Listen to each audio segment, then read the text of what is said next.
Okay, we're back. So the puree is done on the cauliflower, so we're ready for the next step.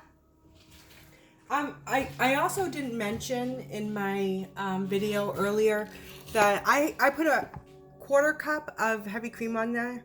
So I did the equivalent to add a 1/2 cup for the difference of the water. That way, you're supposed to add at least a 1/2 cup of liquid in the blender when you're pureeing something. I forgot to mention that in my video.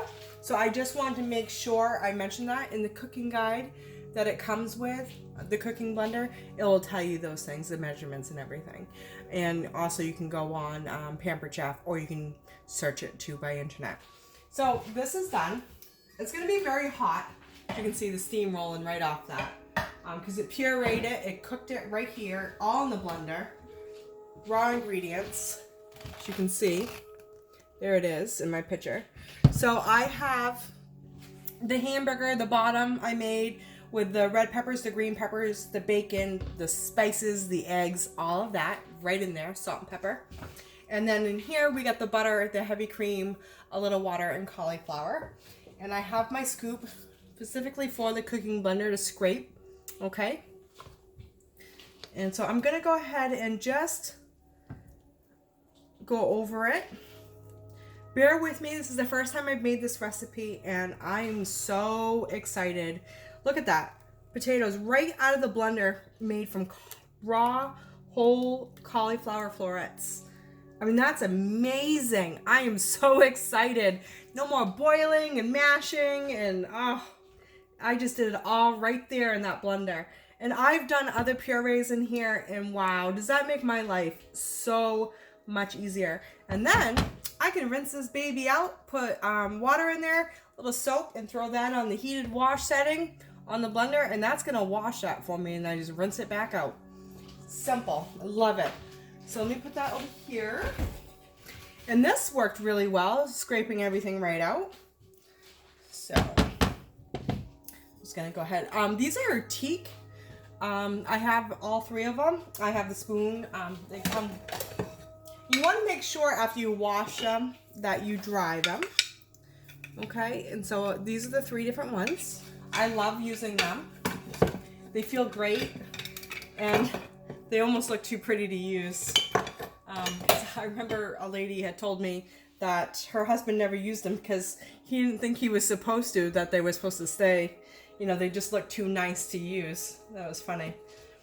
But yeah, you can go ahead and use them. So I'm just spreading this around on the top.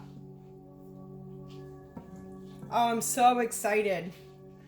It's just, it makes, you know, that cooking blender has really made my life easy in so many ways. And the skillet is beautiful. I used it on top of the stove. And now I'm gonna put it in the oven and use it on the grill if I want to. I still haven't done a lot of grill making, cooking, because we don't have a great grill, but I want to. That's going to be one of my goals this year. Pampered Chef has helped me overcome a lot of fears in the kitchen. I'm still a klutz, so don't worry. That still happens. All right. Or I tend to forget things. So I'm going to go ahead, and I have 2 cups of cheese.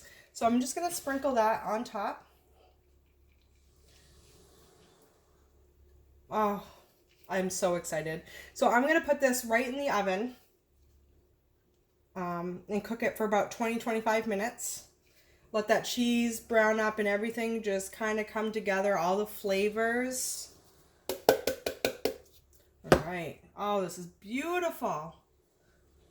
I can't wait to show you guys, and I bet it's going to be so good. You're going to want a piece. Look at that. So I'm going to get my gloves out, okay? I showed you the miniature ones earlier.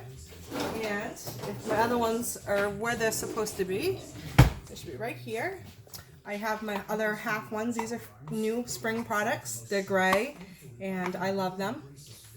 And so all I have to do is open my oven, pick that right up, and put that right in there.